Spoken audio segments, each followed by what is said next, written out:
We'll jump on in. So thank you all for being here for our fifth and final session of the Virtual Entrepreneurship Toolkit series. My name is Cameron Law, and I'm the Executive Director of the Carlson Center for Innovation and Entrepreneurship. And then I'm joined by one of our entrepreneurs in residence, Dr. Brian Gladden, who, if you've been at all of the series, you'll definitely recognize his face. And if you're new tonight, he's the person leading this program. For those of you that don't know, the Carlson Center serves as a regional hub and platform for providing approachable and accessible entrepreneurial education, community, and resources to enable startup founders from all backgrounds to ultimately identify, explore, and launch their businesses. We have a core mission to make innovation and entrepreneurship pervasive throughout the greater Sacramento region, and we have this steadfast vision to really make this region a premier hub for innovation and entrepreneurship. And how we've gone to really about operationalizing that is really looking at the continuum of that entrepreneurial journey and providing resources along that continuum. And so we've built 3 core buckets of programming, the first being Discover, which is all about creating those on-ramps and having that inspiration to take next steps in those businesses. And those takes the form of workshops as well as a speaker series. So last night we had one of our startup happy hours. So if you're able to plug in there, but it's a great way to get inspired and learn from entrepreneurs that have been there and done that.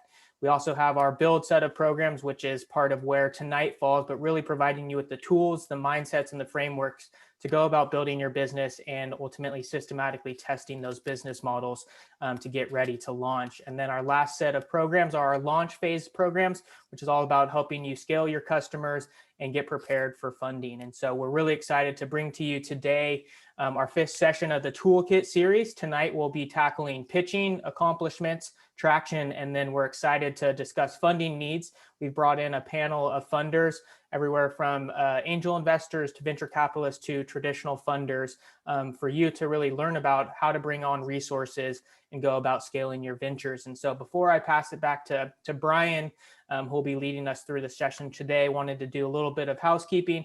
We'd love for you to have your video on if you're able to. It's a great way to obviously plug into the series. And then for questions, we'd love for you to utilize the chat feature and engage with us there. We'll be bringing those questions into our panelists when we get to that around the halfway point here tonight. And if you wanted to start utilizing that and connecting with one another, I'm all about building community. So if you want to share what you're working on and your LinkedIn, would love for you to connect with one another and start to build that community. And without further ado, I'll pass it over to Brian and get us started on our session here tonight. Awesome. Thanks, Cameron, and welcome everybody. It's great to see familiar faces. So we love that you aren't tired of us yet, and we assume still learning stuff. So thank you.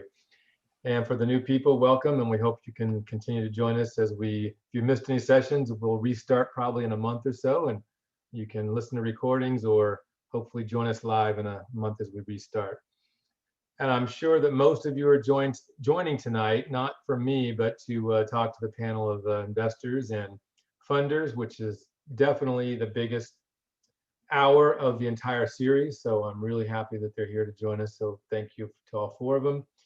And we're going to get this first section done within an hour and really leave the entire last hour for just talking to the investors and panel and Q&A. So hopefully you guys are ready for that and you can put your questions in the chat. All right, let me share my screen and we will get going.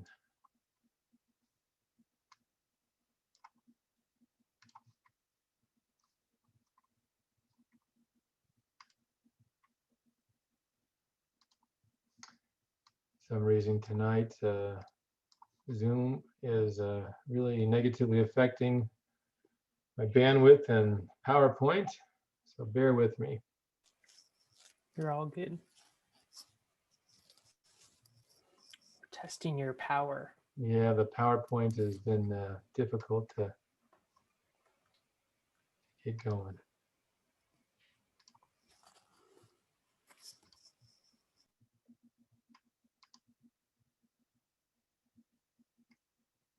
All right, I think we are cooking with gas now.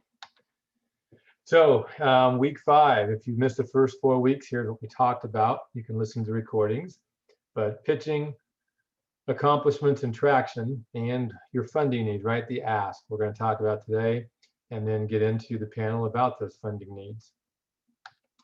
So if you've been with us, you know that the Lean Canvas is what we are using to help you populate and create your business model, your business plan. And why it's such a great tool for startups for the pitch deck is that the vast majority of slides out there and best practice slide decks for pitching all have the same slides. Maybe it's a little bit different verbiage, but the 10 to 12 main slide decks, your slides you'll see, all have these things that are on the business model and the Lean Canvas. So we use the Lean Canvas to start that population of your pitch deck and bring in a few more elements from the business model canvas. So we're going to show you how those can match up to your slides. The couple areas that are not on the Lean Canvas or business model canvas that we're going to talk about tonight are accomplishments and traction. One of the other slides we talked about in week 1 was the team, a very important slide. It's not part of the canvases, but also accomplishments. What have you done? And traction, what progress have you made towards getting to market, whether that's revenue or customer feedback, showing investors that you're making progress. So some of the areas of focus on traction and accomplishments, it's going to build your credibility, show what you've done. Maybe you've been doing this for 4 or 5 years. What have you done in that 4 or 5 years? And we'll go through a lot of examples, but partnerships or patents and certifications and things you've built, all these different things. It shares your vision of what you've become so far and where you're going, and also points out, most importantly, the milestones you've met. So if you've been working to gather insights and customer feedback, and you've gotten an MVP and you've gotten an offer out there, what are all these things you've done? And maybe you've had to do things around a device where you actually had to get approvals and certifications and patents. Great, those are really important things.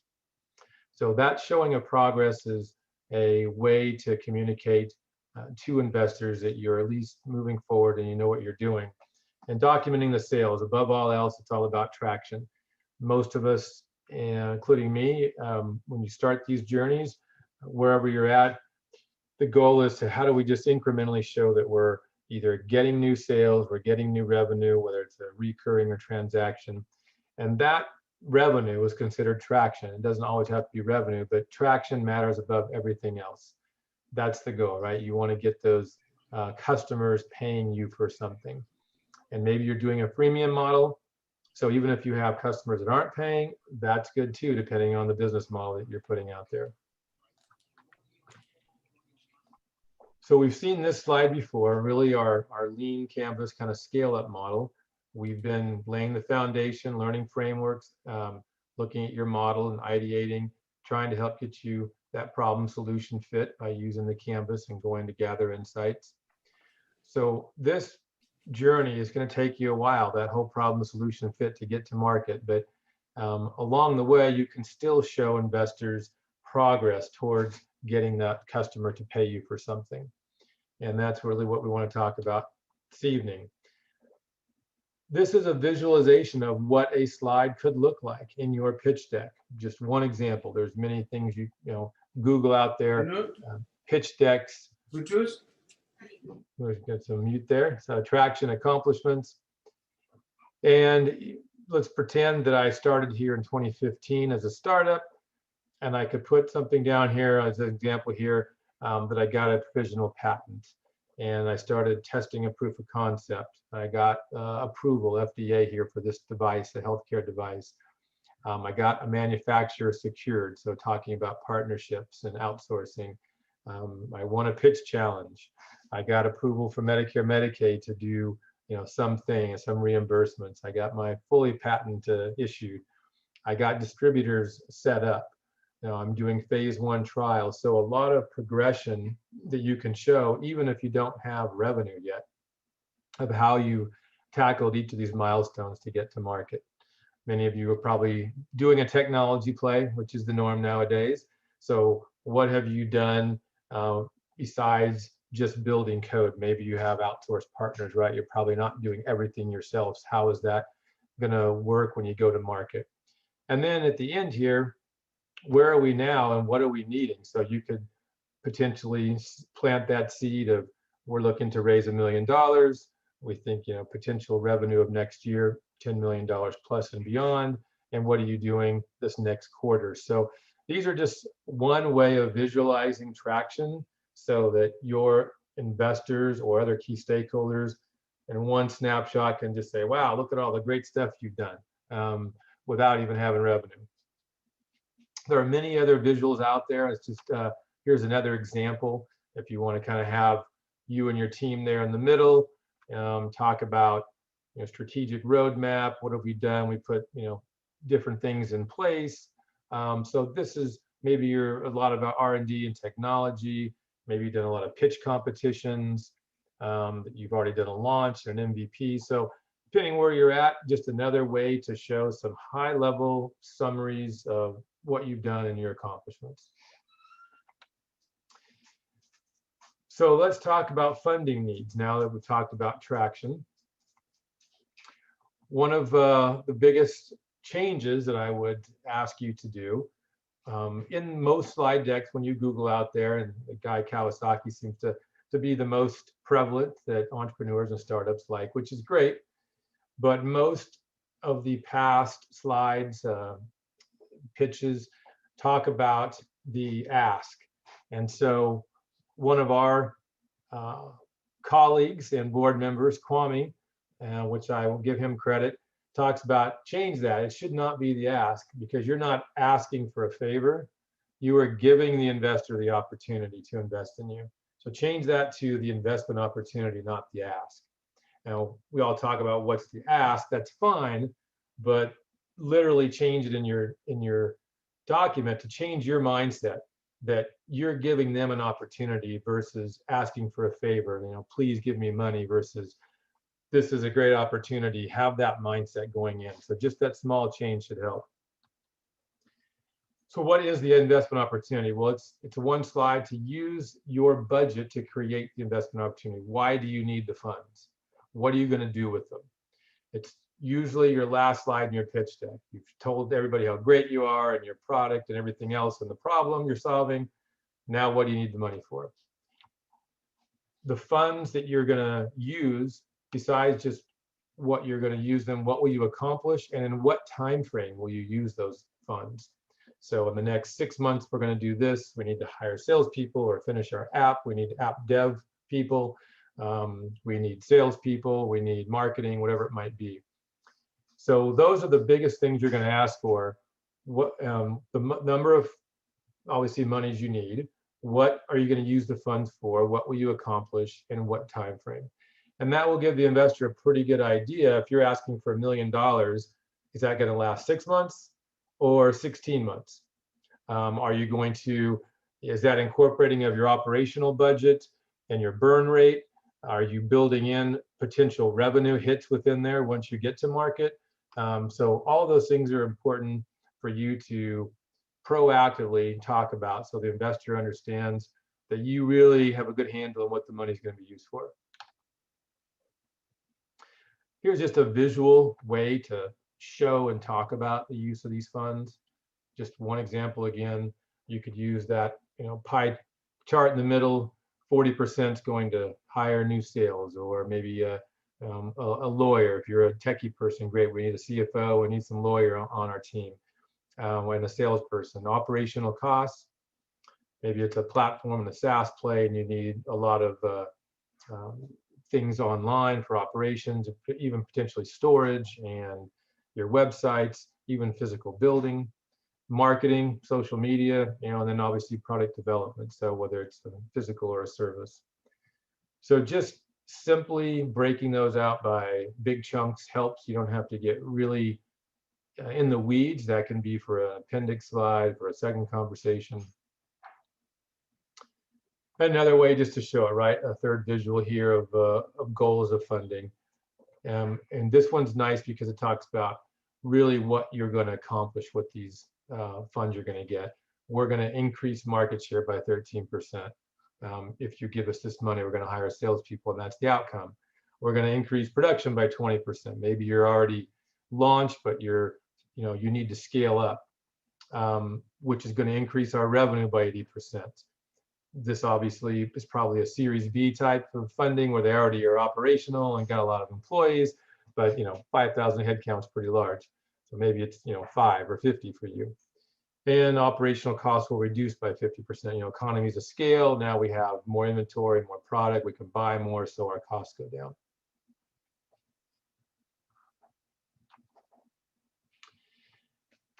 Kind of bringing it together, this is a pretty standard example of a slide that's both using the pie chart, telling you where the money is going, putting the number to it, asking for that total amount that you're wanting, so it's right there up front, and what it's going to do, enable rapid growth, and then putting those goals and timelines over here. So multiple ways you can show these things, tell people what you're using the money for, but you want it to be pretty transparent and that there's no second guessing of what they're going to get. The only thing that you don't have on here, that's the obvious question, is how much equity or what is the percentage of convertible note, all those details that you might want to have on an appendix slide when somebody says, I'm interested, how much do I get for my 1.9 million? That's the next question they're going to ask you. And maybe that's an offline question versus a forum with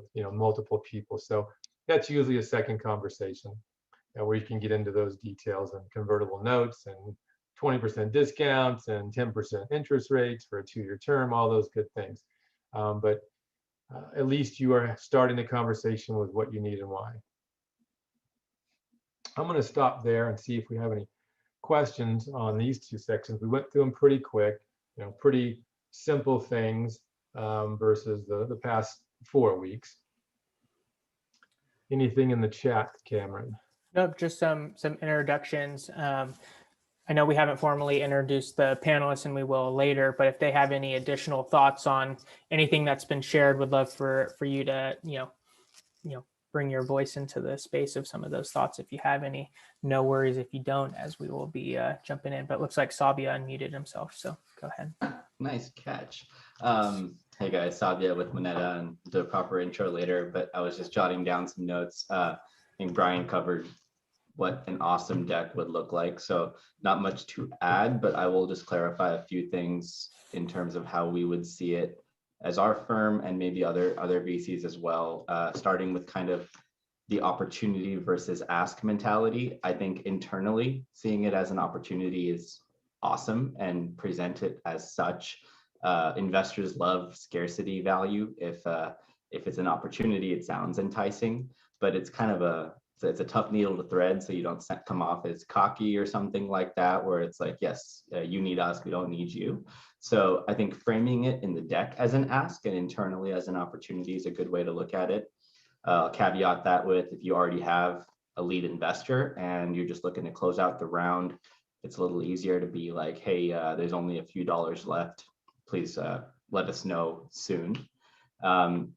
Other thing is, this is obviously the kind of deck that would be presented either over Zoom or in person and spend an hour and a half.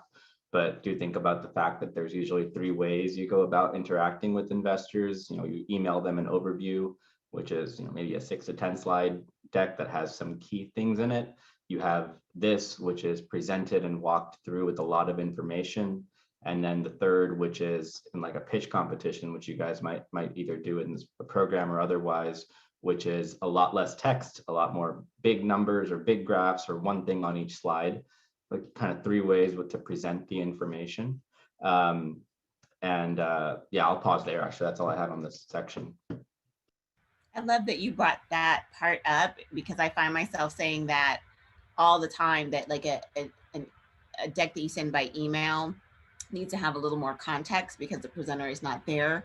But just to kind of elaborate what Sabia was saying into psychological framing of it, is that when we're listening to a pitch, like in a pitch competition, especially when there's multiple people in a very short period of time, back to back to back, it's even less attention than when you do have that hour-long meeting. And what you really want to convey is those images that will anchor what you're saying in that lizard brain. And I like to kind of give the analogy of make it's a visual aid for your oral presentation, right? And so it's kind of like that pitch book for story time, and you should expect kind of like that level of attention of like a third grade, you know, kind of reading level or attention level. So just be, you know, mindful of that and why it works better not to have too much information, because you're either going to read or you're going to listen. And again, that's for an in-person presentation when you're there to give the context. You don't need to have that much. The other thing I wanted to circle back on is like the investment opportunity, which I have seen that, and it's fine, you know, for me. I think you just want to be mindful of, you know, what that context is, and if you're actually out there fundraising, are you practicing general solicitation by framing it as an investment opportunity? There's been some changes to SEC regs around, you know, tombstone offerings, which are like, you know, when you're doing a pitch competition or something like that, they allow you to kind of test the waters. But it would be, you know, just helpful to run it by an attorney, or, you know, like we had a Startup SAC had an attorney guest speaker the other day. The other ways that you can frame it, still also this same consideration, is as the offering, right? Because that is like one of the like technical or legal terms for an investment is an offering. So that might not come across as arrogant, so to speak, as you know, investment opportunity, if that's a concern. Framing it as the offering, it's like a more of a legal term. And you know, the one thing I do want to say for the ask version is like sometimes if you're super early, you may be asking for an advisor, you may be asking to recruit team members, you may be asking for some specific type of help that you need. And in that case, if you're not actually raising capital, which I know for the purpose of this presentation, that's what the topic is, but in that kind of situation, you could frame it as the ask. Thank you both for sharing those comments. Want to make sure if there's any questions, throw them in the chat, or feel free to unmute yourself if there's any questions related to kind of the, I guess, the three different ways to put it: the ask, the investment opportunity, or the offering. So you pick out of a hat which one you like the best. But no, I think it's kind of dependent on what you're looking at in terms of, you know, I think there's context that obviously feeds any and all of those. So appreciate the insight from both Sabia and Mariah. So I don't see any questions. I don't know. Let's see. Yep. Go ahead, Brian, if you want to keep pushing us along. Yeah, great comments. Thank you guys both. And I took notes too. So Sabia, you're not the only one then taking notes. Good insights there, because I think I'll actually add that to our next session, that we're so used to Zooming, you know, probably half of every day we're Zooming. So we're presenting this to people Zoom, but as you, the investor lens, if you're getting people to send you these, then obviously context is a big deal. So love that feedback from both you and Mariah, as well as pitching. So we will make some adjustments and add that in. Great insight.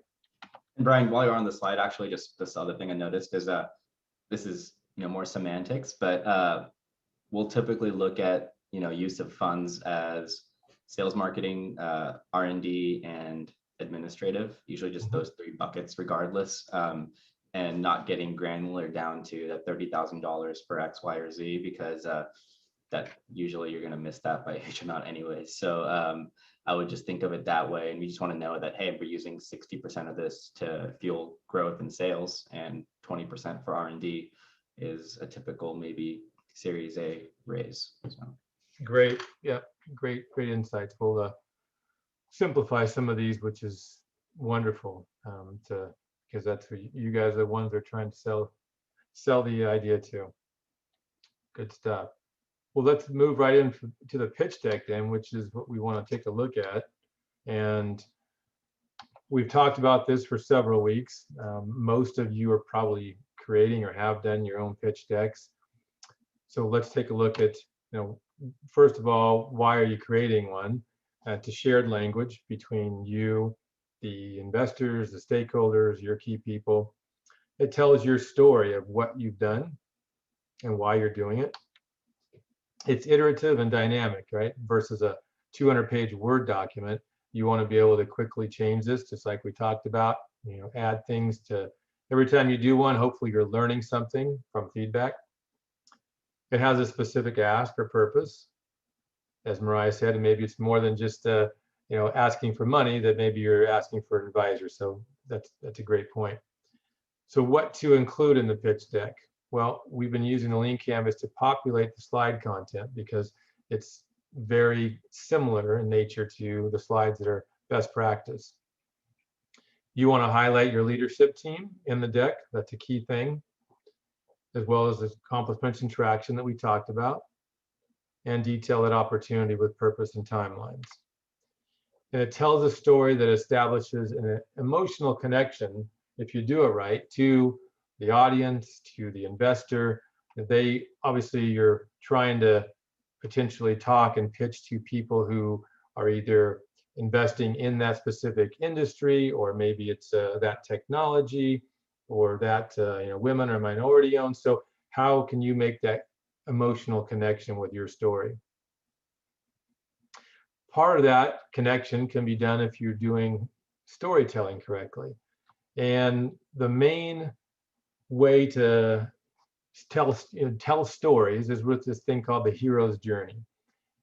And you might have heard that, but really, if you're telling your story about your product and why you created something, try and have a slightly different bend to it that is about your customer and them being the hero. So you want to create that bond. You want the story to focus on your product from the customer's perspective, but your customer is the hero, not you, not the entrepreneur. That you're the greatest thing ever, and here's why you created it. That's good background, but the customer you're selling to, they're the hero, and your product is the tool enabling them to be that hero. So what could that look like? Well, when you tell a story, think of Hollywood, think of Star Wars. Your customer is Luke Skywalker. They're the hero. Your product, think of it as the lightsaber. That is enabling your customer to get something done, to accomplish something. You're Obi-Wan. You're this new solution. You're the entrepreneur that's helping the customer solve the problem, right? The problem that Luke is solving, beating Darth Vader and getting rid of the Death Star. So that's your competition. How are you helping your customer with your wisdom and guidance, creating this new solution? How are you enabling them to solve their big problem? And if we look at using the customer forces model from the Lean Canvas journey, we've looked at this the last couple of weeks. If you're with us, right? They've had a triggering event. Your customer is looking for a better way to do something, right? Something's changed in their world. So they're actively pursuing a new way to do something and need help. And you are helping pull them towards this new way of doing something. So you are giving them this superpower, enabling them to overcome their problems and solve a better way to do something. So talk about that in your journey. And if most pitch decks line up similarly, where you've got we'll talk through this, but the problem and the customer at the beginning and your solution. So it's just a way to think about it, because we all know Star Wars, and you think about you as that guiding Obi-Wan, and I'm going to help my customer solve these big problems. You kind of get it. Versus all entrepreneurs want to be the hero, but the customer is buying your product to help them accomplish something, right? Some job to be done. So we'll move into the pitch deck slides now with this kind of hero mentality behind us. One of the big questions everybody asks is, what's the right order to talk about the Lean Canvas, and how does that fit into the pitch slides? Well, as you'll see, it's very, very similar. The right way, if you were just having your Lean Canvas and there was no other slide, and you were talking to somebody about what your business model is, how you capture value, we start with the customer segment. We talk about their problems. We talk about your unique value prop and the solution features it has to overcome these problems. You talk about how you're going to get it to them and how much money you're going to make from them, and then your costs, the key metrics, and why you're so great, your unfair advantage, your unique thing about you and your team. That's no different than the slides of most best practice pitch decks. So if we use the Guy Kawasaki, 10, we'll call it 12 slides you need. Very, very similar. your company name in the beginning, maybe a tagline, something like that, maybe even your vision. But number one slide, problem and opportunity. Who is your customer? What's their problem? You can put this on one slide. Some of you might want to put them on 2 slides. Here's my customer and detail that. Next slide, maybe the problem. Depending on how much stuff you have to talk about. It's a great visual when you have it on the same slide because you can easily see how that customer is having a problem, depending on the visuals you might use. Second slide is the value prop. Well, that's pretty much the exact same verbiage, right? What's my unique value prop? The thing you're selling, the product or service. And what are the solution features, right? The top 3 features we've talked about of your unique value prop. And we don't need to go through, all 20 of your great features, but what are those main features solving those problems you just talked about? The next slide normally is your competitive analysis slide. Well, that's the exact, if we look at, and we go back up to our pitch deck, our canvas, we always start with the right and the left side, right? Our leaner canvas. Well, existing alternatives is one of the main things here. It's actually one of the most important that kind of gets overlooked. Those are all your competition, your competitors.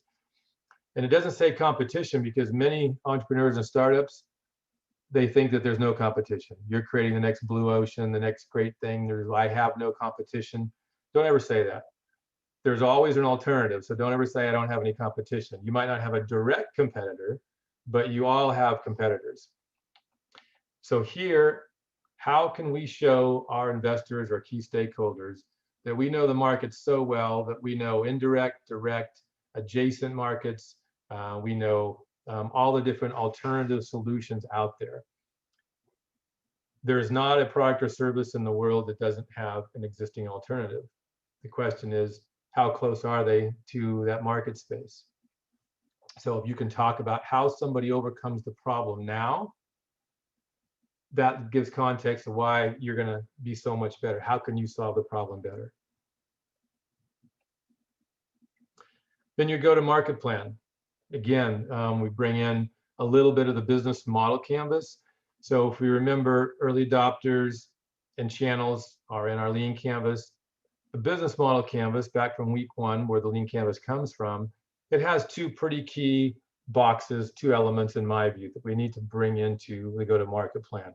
Customer relationships, how we get them, keep them, and grow them, and key partners. You might have some outsourced partners for some code or some distribution, whatever they might be. This, at a high level, is your go-to-market plan. Who am I selling to? How am I getting it to them? How am I keeping them and getting them? And who are my partners? A go-to-market plan is not a detailed marketing plan. That's different. So detailed marketing plan, some people get wrapped around the axle. That's about, I'm going to do this social media and go to this trade show, and I'm going to do this, this, and this. Well, that's very, very granular. We want to talk about at a high level from a business model perspective, how are we, and you might be part of your relationships as trade shows, great, social media, great, but you don't need to get into the weeds on that. So think about it from a high level, how you're going to market, and you've already done the hard work. Now we just got to pull them from your lean canvas and put them into a go-to-market plan. And this could be 1 slide, 2 slides, just depending on how much detail you've got here. The next slide is a misnomer, but it's in most pitch decks called a business model. And all of you who have been with us for a while know that that is incorrect technically. And I'm a stickler for technicalities and rules. And this is a big no-no. Your business model is not your revenue stream or your cost structure. It is not how you monetize something. And that's how it's been looked at in the past, but incorrectly. Your business model is your entire thing that we've done, your lean canvas or business model. It's how you create, deliver, and capture value. That's a definition of your business model. So 1 slide telling you how you're monetizing something is not your business model. So I would rename this to financial, projections, cost and revenue structure, monetization structure, model, but it's not your business model. The next one is your financial projections. We did that last week, remember week 4. Probably one of the harder things to do because you want it to look pretty, but you want it to be high level. It doesn't, so your key metrics, your key 2 to 3 year outlook, probably don't want to go farther than that. So you have 2 things here really. You have projections. You want to be able to tell your investors, 1, 2, 3 years out what you're looking to project that you can do. But then those key metrics we talked about in week 3, if you remember, let's be real. Instead of saying, I'm going to get 10% of the market share just because that sounds safe and I think I can, that's a no-no. Let's be real. Let's put some real metrics behind it. And that's, if you remember week 3, we talked about the pirate metrics. How am I showing traction? How many customers am I driving to my site? How many are actually signing up? How many are actually purchasing? How many referrals? How many cancellations? All of these things can show real numbers so that you're just not pulling stuff out of thin air just because you want to get to $1 million a year, $10 million a year.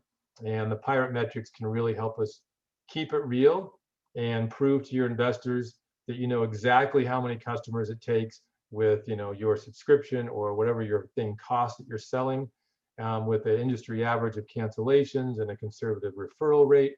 So the more real we can be, the better, and that metrics will help us with this.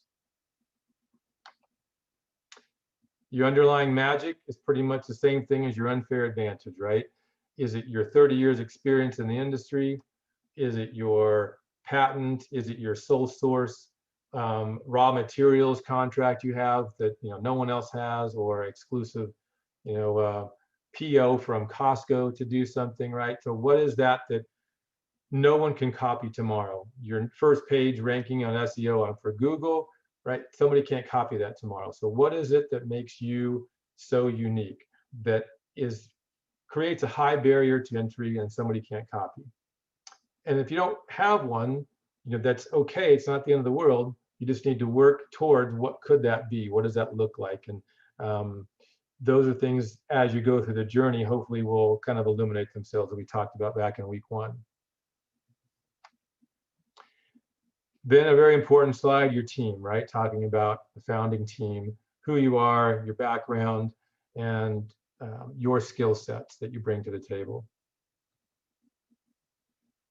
Next to last slide, your traction accomplishments that we just talked about earlier tonight. Trying to leave them with a positive spin of what you've done. And then your ask or investment opportunity slide. And that really is your 12 slides that map out directly to our lean canvas, that now, if you've gone through that journey, can easily populate your pitch deck.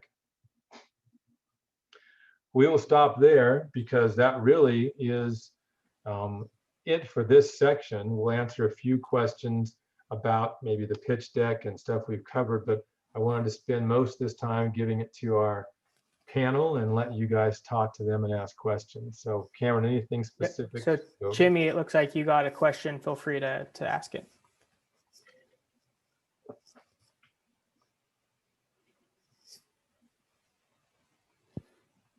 We're not able to hear you, Jimmy.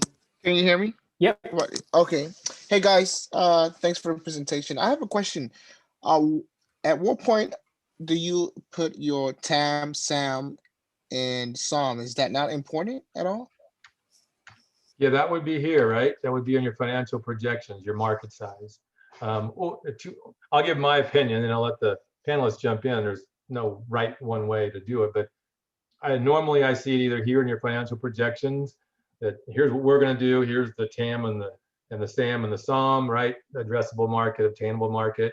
Or another way I like to show it, because that way you can actually show finances in 2 slides, is back up here on the problem and customer segment. How big is this problem or my customer segment worth? So you could literally put a bubble there, $1 billion for this segment, $500,000, for this segment. So that's a way to do it so that you can show size of market segments. And then you could drill into it much deeper here if you wanted to talk about TAM and SAM and SOM. So no need to have a separate slide that has market size or market composition at all. It's just drill You it can. in. So again, this is one way to do it, right? So you could do that. You could add, another slide in here if you really couldn't fit it in on another slide. So I'll just leave it to you of how much detail you want to do. Maybe it's even unit economics you fit here. Maybe, part of your slide is a unit economics. Part of it is your total addressable market. Maybe you've got a projection. You can do animation. So you can play with how many slides you need to do. Is it one or is it two? Or you use the animation pop outs, kind of stuff like that. Awesome. I have another follow-up question, if that's okay. Yep, and then we'll go to Dick and then Tom. So go for it, Jimmy. Okay. And when you're calculating your TAM and SAM and SOM, what exactly are the investors looking for? Because it's kind of hard for you to really predict what you're going to get in if you're trying to get into a market. So what exactly do they want to see? That's quite a large question you asked there. Bobby, it looks like you unmuted. We'll pass that one over to you since you know what you're looking for in that. Yeah, so two comments. One, good questions, Jimmy. I would want to see a slide, and I'll just give you an example of why. We'll use like a well-known company like Uber. Their TAM would be, we want to disrupt the transportation industry, which if I saw that, I'm like, all right, at a Series A stage, it's like a $2-3 trillion TAM means absolutely nothing. Anything after a couple of, after like a billion sounds great. I really care about your SOM, like what is your, beachhead, go to market. For them, it was black cars, right? Like town cars. That was their SOM to begin with, which is, more approachable, understandable, and it's a bite-sized piece. So if you're tackling a massive industry and you're taking a small piece of it, explaining that to us is great. For the TAM aspect, if it's more than a couple $1 billion, that's awesome. There's a lot of money to be had.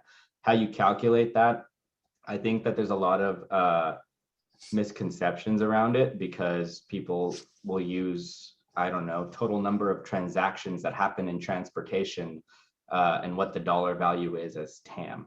The way I like to see it goes back to your business model. So let's say you're charging $10 per customer per month for something. If you get all the customers in the market you're looking at, what is that dollar amount? That's your total addressable market. That's what your full potential as a company is. And the same thing for the other three. That might not be the commonly used definition, but that's what I really care about, right? I don't really care about how many dollars are spent in the industry. What TAM might actually mean is how many dollars are spent in e-commerce or transportation. But what I like to see is what is your potential within that market, and backing into it based on your business model. So that would be my comment on that. And just, I think Dick had a point here, which the backup slides, I think having an appendix is great. It shows that you're prepared when stuff comes up. I love to see it when I ask a question out of the blue and they're just like, yep, I got it. Let me just flip to this. So you might have 70 slides that you're presenting 20 of, is always a good way to go about it. Great comment. And I don't know if any other panelists want to comment. I was going to add on to what Savia said. I wanted to let you guys go first. One of the things that I see all the time, and from a different lens, obviously, than the investor groups like Savia, working with the entrepreneurs to create this, is they'll start to look at like transportation, to Savia's example, and say, oh, here's my market research that, from Forrester, IDC, Gartner, whatever research you've got that says, it's a $10 trillion transportation industry. Well, that's great. That's not your segment. What segment are you going after? You're going after taxis or limo service. What's the total addressable market for taxis specifically, or limo services, not transportation? So what's the segment you're going after? Healthcare, great. I'm going after pressure ulcers or incontinence. Well, there's 20 devices in incontinence. Is it the pad? Is it a tube? Is it something else? So don't make yourself look silly, like Savia said, by putting stuff out there that you don't really have a good handle on the segment. Drill down to your segment, and then what is obtainable from that. I love that. Okay, so a couple things just to follow up on what Sabia and Brian just said, you really have to put yourself in the shoes of the investor. And I'll just tell you from my perspective, something that I've actually seen. What I'm looking for is a formula that helps me understand how your business can grow and how I can help you to grow, right? Like, is this a good fit, right? So I want to understand how your market fits in with your revenue model, your unit economics as like a whole. I'm looking for the formula that tells me how much money you can make. And then I'm looking at the traction to see if you've validated some of these assumptions that you've walked me through, right? Or, you know, what kind of test you're going to run to validate or invalidate those assumptions. So that's what I really want to see. So for example, like with what Brian was saying, if you're talking about the transportation industry or medical industry, if you're dealing with pressure sores, and there's 5 different ways to deal with pressure sores, but you only intend to go into 2 or 3 of them, like even once you scale, then I don't want to hear about the other 2 because it's irrelevant. Tell me about what you're going to address. You know, like, what is your addressable market? That's what TAM is like.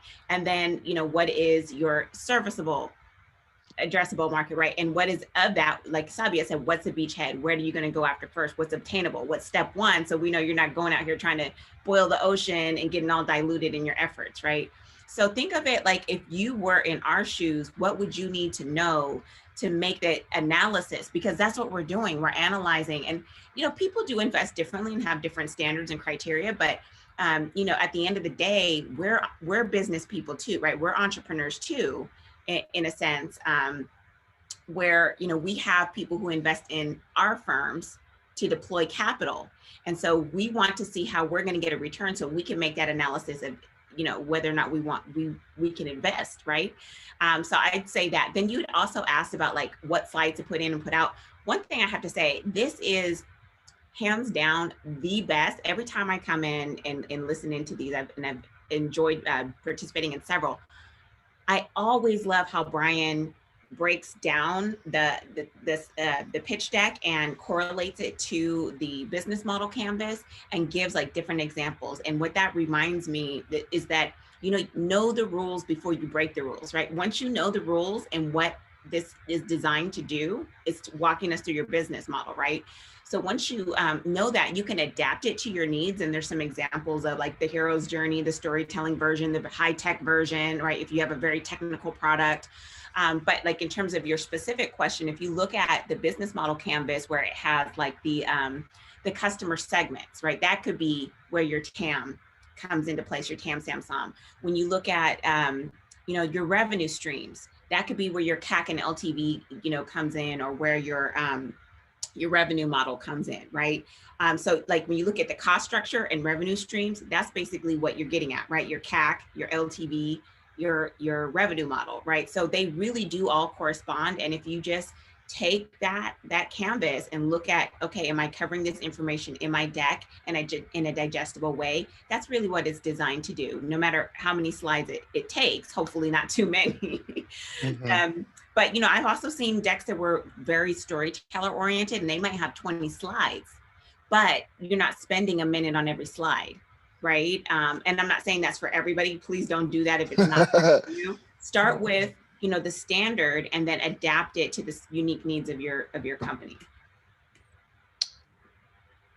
Thank you. I think that answers the question. Awesome. Thank you, Chimmy, for the question, and Mariah and Sabia and Brian for the comments. We did have one question, not necessarily pertaining to pitch decks, but from Tom. Can you explain what a fractional CFO is and how to find one? It's you know, from my perspective, it's someone coming in part-time to help out with the financials. And typically, you know, they're providing you with that forecast and helping you kind of understand where your business is going. And they do it not full-time, but on a part-time basis. Yeah, that's a great one. That's the first time we've had that one, which is interesting. So you don't need to go hire a CFO out of the gate, right? Or a full-time HR person when you got 3-person founding team. Just hire somebody. You know, fractional people are now working, you know, part-time. You know, I'll give you 5 hours a week or an hour a week or whatever it takes, and you don't have to spend a whole bunch of money, you know, on a CFO or even a lawyer or an HR person until you really need them. Yeah, I have a strong opinion on this. We have a company doing $5 million a year in revenue that has a 5-hour a week fractional CFO. There's two things here. If I see a pitch where a co-founder is the CFO, it's a huge turnoff. You're managing almost no expenses at that point. You don't have as much in terms of revenue. This is something that you should be able to do yourself in QuickBooks or whatever you're using, or in Excel for that matter. And I think CFOs truly come in when you're managing a large organization that requires deep HR, financial knowledge, etc. So instead of looking for a fractional CFO at the early stage, once you start having a lot of expenses or dealing with customers, look at accounting or bookkeeping services to like keep your books in order, but not necessarily a CFO till you get to that scaling stage. But just my 2 Wait. cents. Sorry, I didn't get that right. Were you saying it's okay to be a CFO and a CEO at the same time in the beginning stages? Is that what you're saying? Or you I'm say saying the you wanted CEO. somebody differently? Yeah, no. So my comment there is that the CEO, regardless of whether they're the technical person, they're the business person, whoever it is, needs to have a basic understanding Oh, of I see. finance Yeah. and should be able to manage very limited bookkeeping skills because most of it is Googleable if you spend a little bit of time figuring out how to account at a very early stage. Is that a new verb, Googleable? Googleable. I love that. I did want to mention one of our panelists, Chris Horton, who's with the SBDC. They have some great resources in terms of finances. So if you wanted to share a little bit how they can access those, Chris. Sure thing. Yeah. I was listening about the fractional CFO, and one of the things that we do at the Finance Center is help with things like this, or sections of a business plan or a pitch deck when it's dealing with numbers and finance assumptions and projections as well. So we have CFOs on staff that are able to help you as your fractional CFO, and it's completely complimentary. So, you just contact your local SBDC, just go to americassbdc.com, put in your zip code, find a center that's closest to you, and let them know that you heard about being able to get someone to help with projections and assumptions, and more than happy to help save you that money on an ongoing basis. And then I would just like to add, I really like what Sabia said. I have a lot of more comfort when I feel the CEO or the founder knows the finances inside and out. So yeah, don't bring on anyone too early. You can always consult and get advice, but I always like it when they, for a certain period of time, as seed, pre-seed, have complete knowledge of the money. And then I have confidence in their ability to manage. So. Great comments. Yeah, well, I think that was on the ask slide. Now, Sabia, another good note I took. Thanks for catching that. I'll change that to part-time accountant and bookkeeper. It doesn't need to say fractional CFO. No, I mean, there's places where you might need it, and I think fractional CFOs are great. We use them, and there's cases even at the early stage where you might want to use them. But it just, I remember, just because you've been referencing Guy Kawasaki a lot, which is great. I have Art of the Start on my book here. The other one that I'm just going to throw in the chat. This is not a referral link. This is just a regular Amazon link. But if anyone can find a good book, it's called Venture Deals, Be Smarter Than Your Lawyer and Venture Capitalist. Read that as maybe the second, probably most important thing if you're starting a venture fundable business. Awesome. Yeah, that one's in my Amazon outbox right now. Isn't that? That's the Brad Feld and Jason Mendelson. Yeah, there you go. Yeah. Yeah, I actually went through their online course in the Kauffman Fellows Academy, and it was part of my journey. But anyway, yeah, I just wanted to also share just personally, like that was a very intimidating process to me, like just going over the financials and even having a really, really strong math background. I mean, I was the nerd that took AP statistics and stuff. And it was really intimidating to me until I actually jumped in and had to do it for one of the classes for my master's. And I was like, oh, this is kind of fun. I started getting geeky about the spreadsheets and formulas, but it's really very, very simple math, and you can outsource it, but you should understand it. So even if you're like working with someone at SBDC, like go through and learn what each thing is and does and what the variables and inputs are. I have literally heard from LPs, which again, invest in VCs, who've said that they like to see financial models that they can actually click on themselves.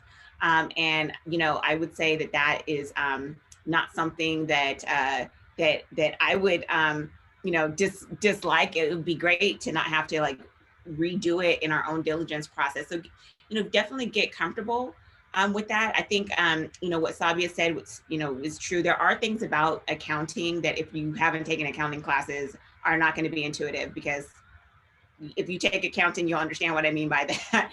But, you know, having a bookkeeper is pretty much sufficient. Where the modeling really comes in is on your like pro formas, like if you have to do a PPM, or, you know, when you're just modeling out what your revenue model is.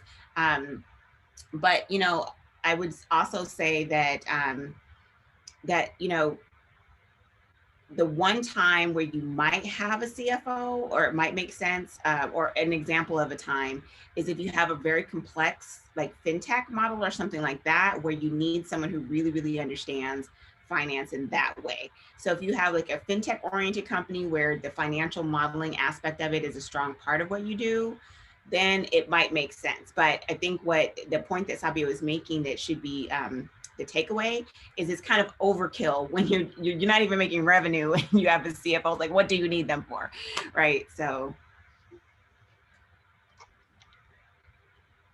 Awesome. All right. Well, we'll move on to the panel discussion now.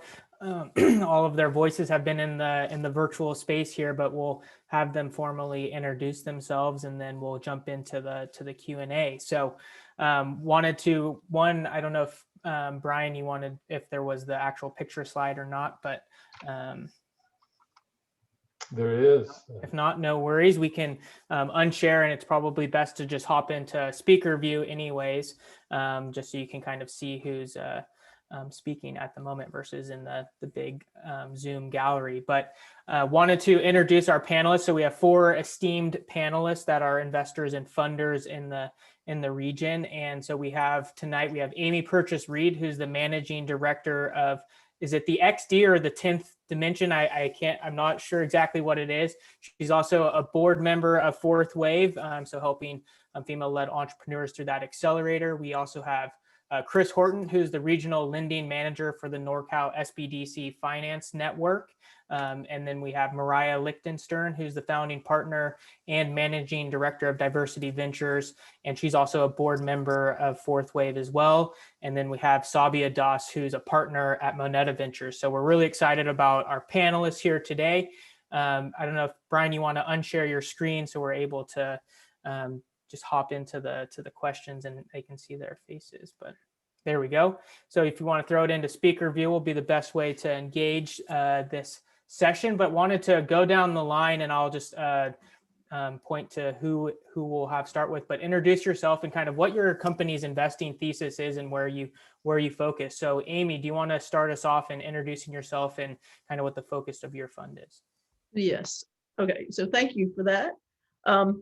The XD is actually 10th Dimension, and we have 2 things that drive us. One is the founder, and we actually do some conscious vetting of the founder prior to engagement, and essentially it's pretty much a prerequisite before actually getting into any of the other aspects of our thesis. So we want, high functioning, conscious minded individual and their team. And then we are not seed or pre-seed. We do want to see revenues of 500K or more.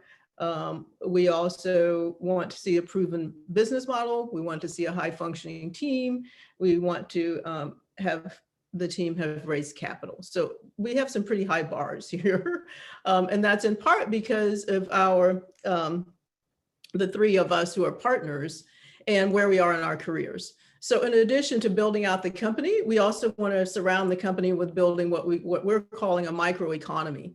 So for example, with our founder who is in the insurance space, we're bringing technology into it. And then we're also, that's a pretty clunky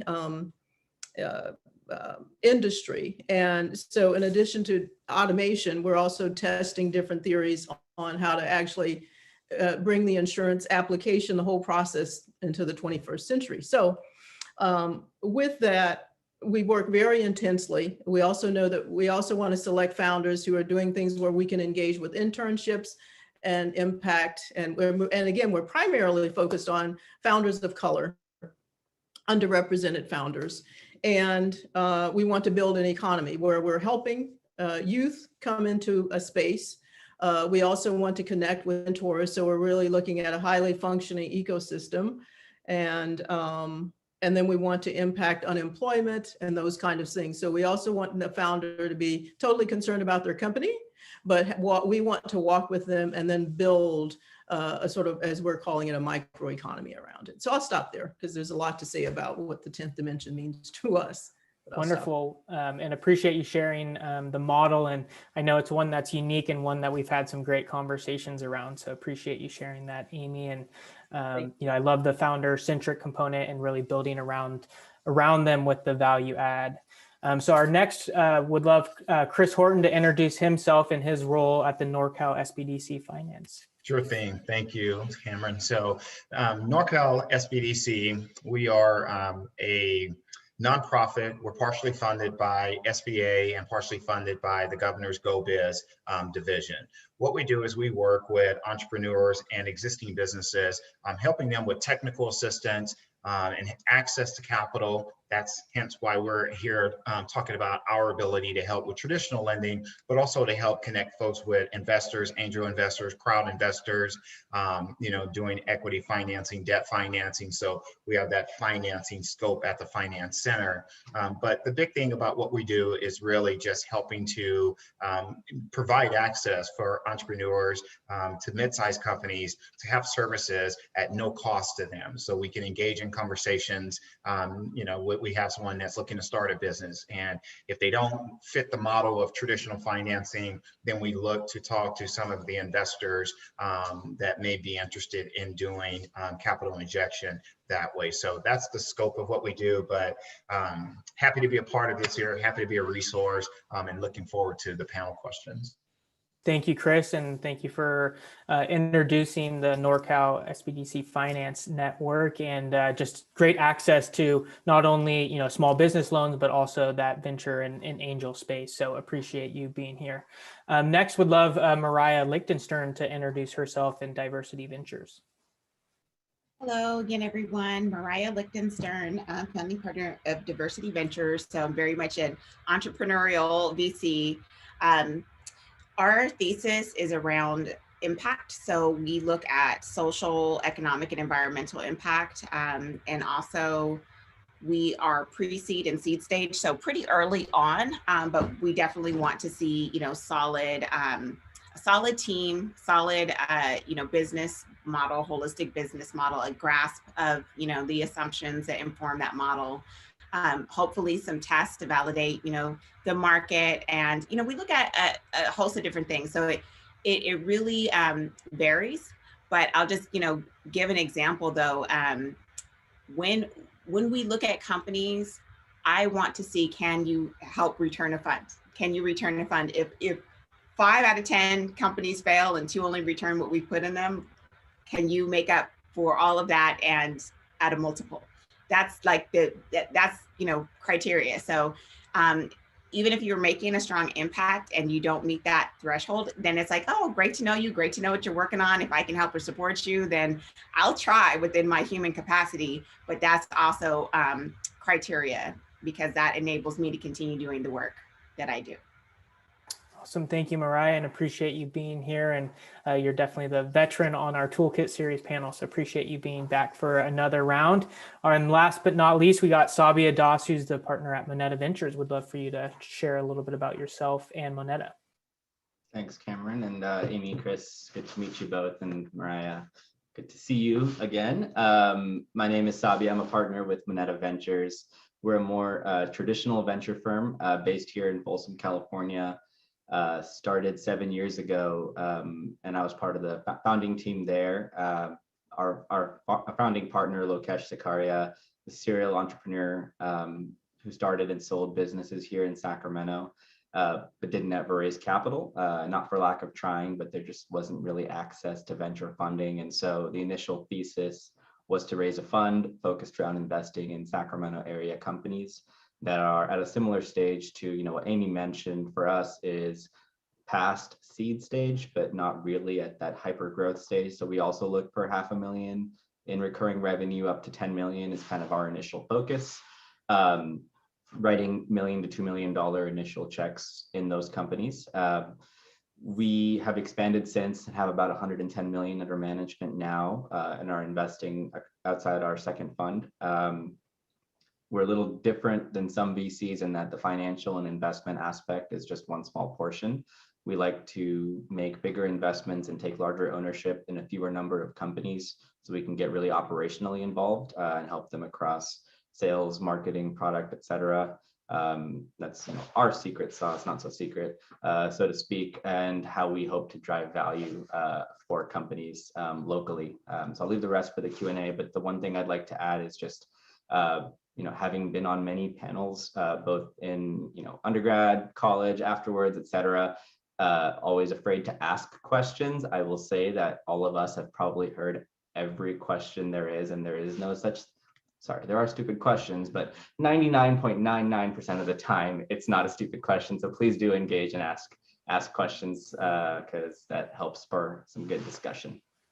Awesome. Thank you, Sabia, and appreciate you being here. And I love just all the introductions and talking about the different ways you invest, because it demonstrates that, at the end of the day, you're running a business too, right? And so what's your business model and how are you approaching that? And so understanding that as an entrepreneur, if you're in the right fit for them, right? If you're not nearly at the revenue level for Amy and Sabia, that at this point isn't necessarily worth your time to go pitch them because you're not in the right fit as of yet. So, but appreciate all of you sharing that. And so the first question, fairly basic, but and some of you talked pretty high level at it, but what are you looking for when you're kind of looking at a pitch or a pitch deck? What are some of those kind of like, oh, this is exactly, the key thing I'm looking for in that deck. And so I'll go down the line.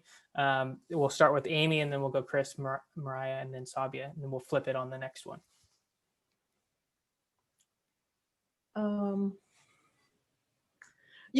What I'm going to continue to go back to our founder, really, because what we also do is communicate with others in the space. And by that, I mean other VCs that we know, and do some vetting on our own.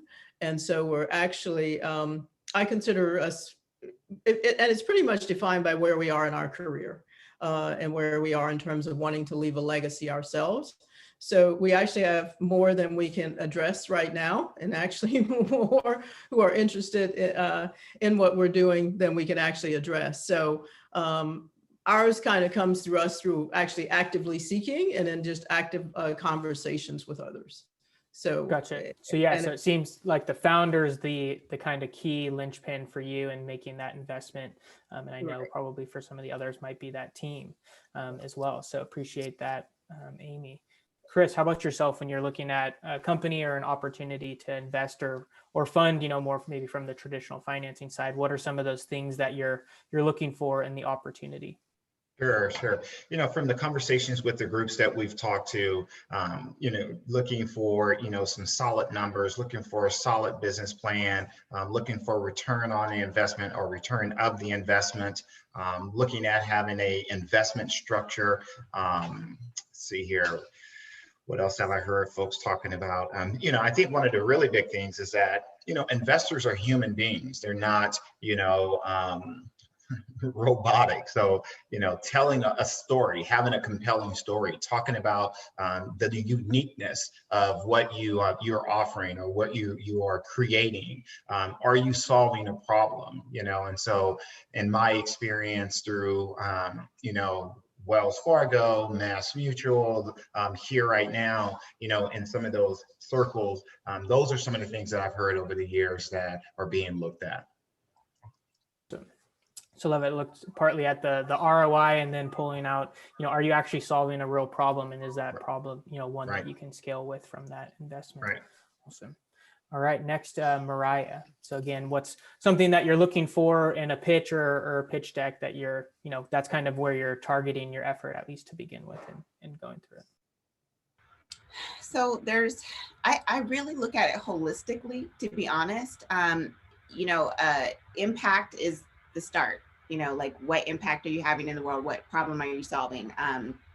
I get excited about things that are addressing, climate change, healthcare equity, social justice, mental health. Like, it might be something I haven't even thought about yet, but you've discovered this problem and you can tell me how many people face it and, get me all excited about that. So, I want to understand the impact, because I want to spend my life and my resources helping people that are improving the world and serving overlooked audiences, or ending suffering in some kind of way, or, just making quality of life better. I'm an empath. So, when other people are happy, it makes me feel happy. When people are suffering, I suffer, and, I try to mediate that. But that's just kind of like what excites me. And then beyond that, of course, can you execute, and, you'd be surprised. I mean, we're all human. But, and every founder has their strengths and weaknesses, but, how can you and your team, work together to really execute effectively, right? And then, of course, like I said before, if it doesn't make dollars, it doesn't make sense. There's a lot of, if it's just pure philanthropy, then, venture capital is not the right source for that. It may be grants, it may be some, and there are some grants that are for business, for-profit businesses, and that's great too. Like I'm on the tech advisory committee for CalSeed, which is a non-dilutive pool of funds for clean tech companies. And so that really helps with their early R&D stage of what, used to be considered very risky for the venture capital asset class. But, once it's been, once it's gotten through so many stages of de-risking, then it's attractive because they've done that early work with non-dilutive capital, and we can come behind and invest in something that is more validated. But, with that said, again, if it's something where you're never going to make more than $10 million a year, it's not for venture capital. It sounds like a great lifestyle business if you can use loans, and I don't, I hate to see a lifestyle business kind of like put out there as if it's less than something else, because I have seen founders that literally like scaled and had exits in VC backed founders and walked away with like $300,000, where you have lifestyle quote unquote companies that are making like a multiple of that per year in personal income. So it's not to diminish. I'm just saying that if that's your model, then you could probably go and bootstrap or get loans or other sources of funding that will be a right fit for that business model, and not so much VC. And VC is certainly not for everyone in many other ways. But so I look at that. I look at the impact. I look at can you execute? How are you going to execute? I look at the whole like model, and does it make sense for venture capital? Thank you, Mariah. So it seems like, partly in identifying is the filter for you is partly initially understanding if there's impact in alignment with the thesis, but then from there is demonstrated ability to execute. And then, is really VC the right financing mechanism for you, or is it more of a traditional financing, or can you actually bootstrap? One of the questions, follow-up that I had related to the executing, how would you look for that in like a pitch deck or in an overview? How would an entrepreneur demonstrate their ability to execute?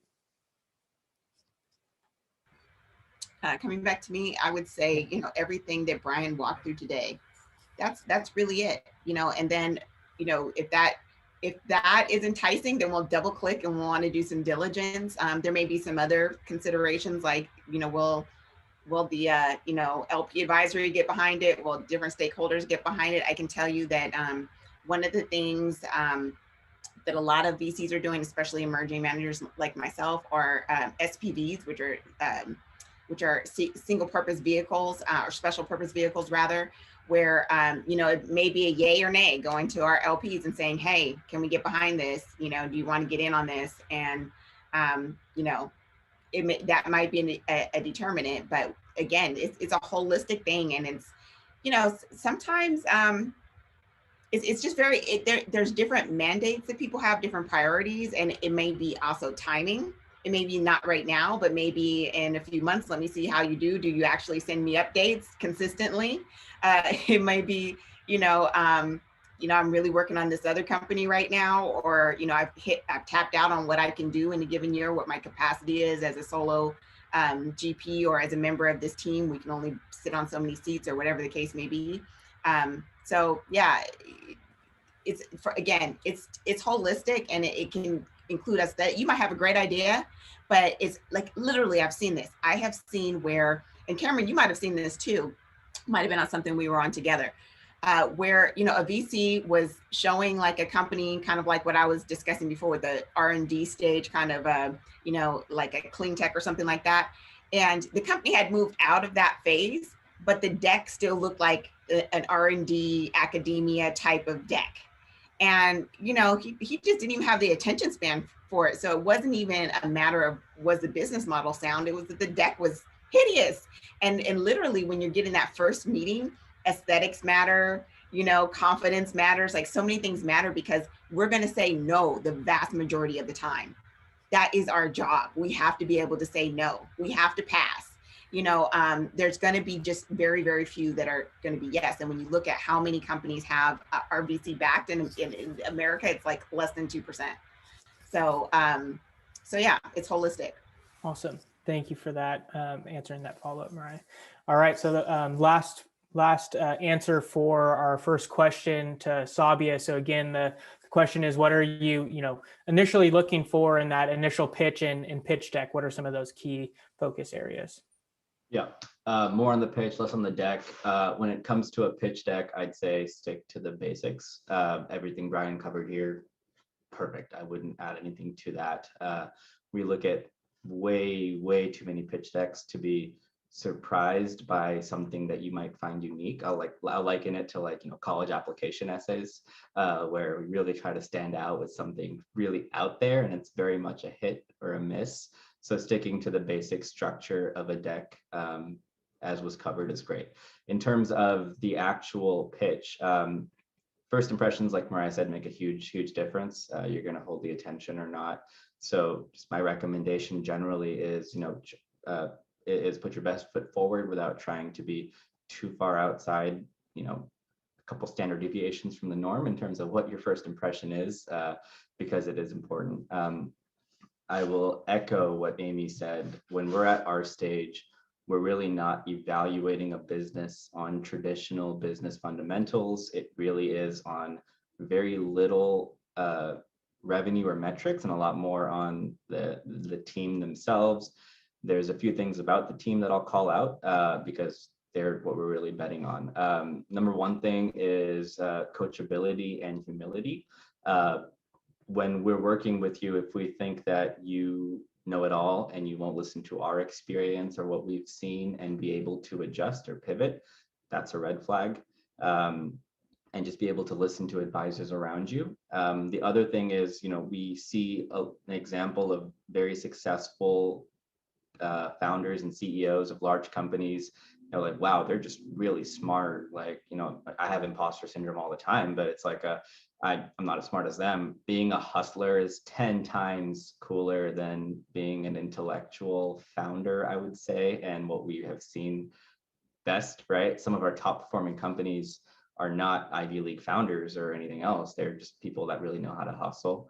So making sure that comes across in a pitch is really important as a founder. And I think Mariah might have mentioned this, but is as you pitch, we should know that you share your risk as we do. And so when it comes to an ask, when it comes to your funding timeline, we know you put your money where your mouth is, where you've exhausted your own resources or put your own sweat or actual equity into this business. The other thing for our stage where we are investing with some revenue, highlight your traction up front, regardless of what your business is. Sounds really common, but not necessarily fitting into that pitch deck structure.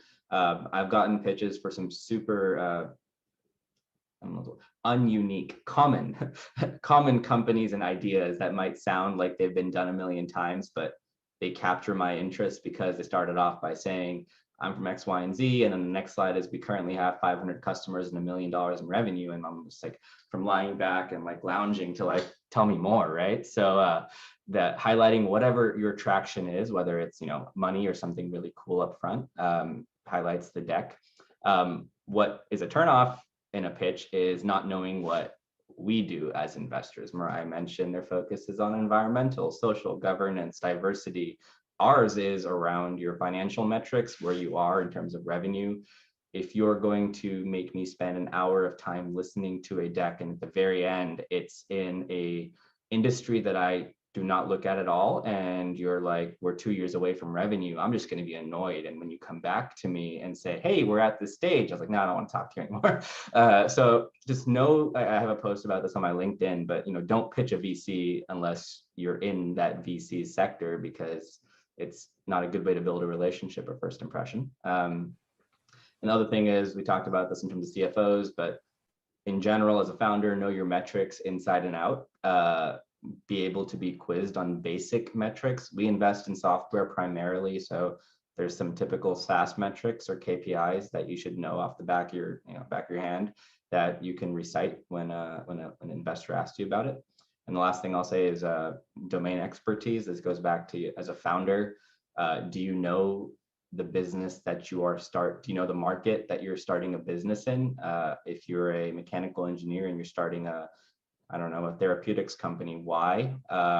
Just making sure either you have the experience, you have a good reason why you don't have the experience, or you have people around you that make up for your lack of experience. So sorry, there's a lot of information, but yeah. No, it was definitely good download.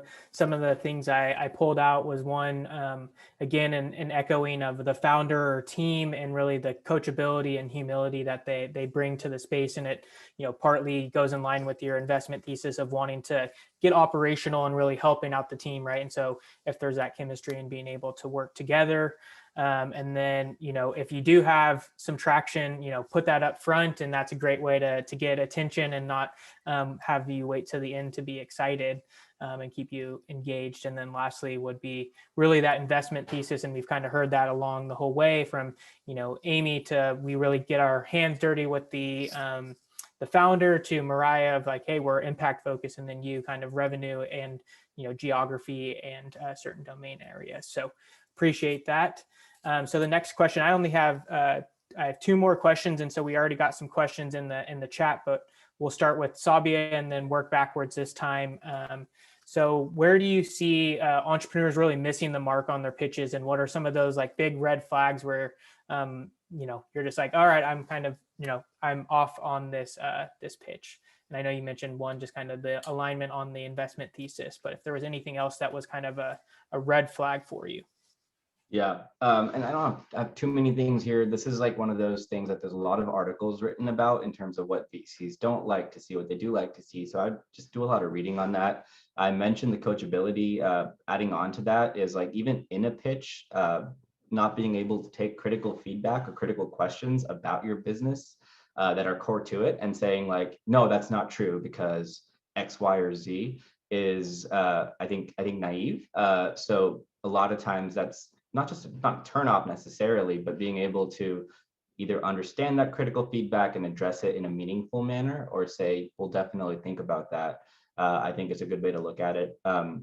Lack of transparency and honesty, and I don't mean in terms of hiding things, but you want to put your best foot forward and show the nicest part of what you're doing. So there will be a lot of embellishment that we see in terms of making it look like it's better than it is.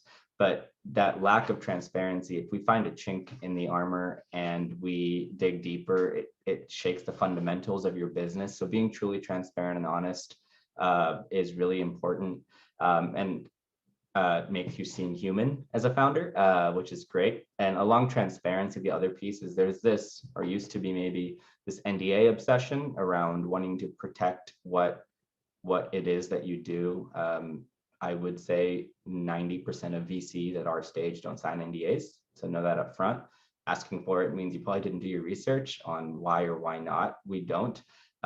We're not out to steal your ideas. We're not out to, I don't know, start our own business with those ideas. So just, think through that you're looking for a financial and operational partner, and starting that relationship with shielding things is difficult.